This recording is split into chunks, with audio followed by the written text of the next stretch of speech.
Uh, are we going to see any kind of variants and variations in the South African game, as we have seen in previous matches against Argentina, where there was much more keeping ball alive, offloads, and other variants to the traditional South African set piece game that has proven its results with these last two World Cup wins?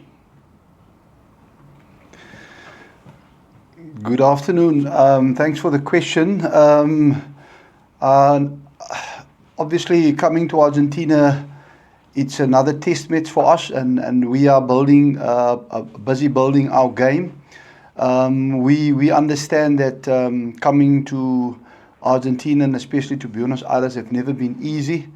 And while we're busy building our game, it's going to be important for us to ensure that we improve on the areas where we want to improve on, but also to ensure that we are very clear in terms of what we want to achieve. It's another test match, so our aim will always be to be at our best and to play test match rugby. We focus on ourselves, and that will also be our main focus in this game, is to ensure that we play the game we want to play, that we're clear in terms of what we want to achieve, and that we played in the right way against a formidable opponent.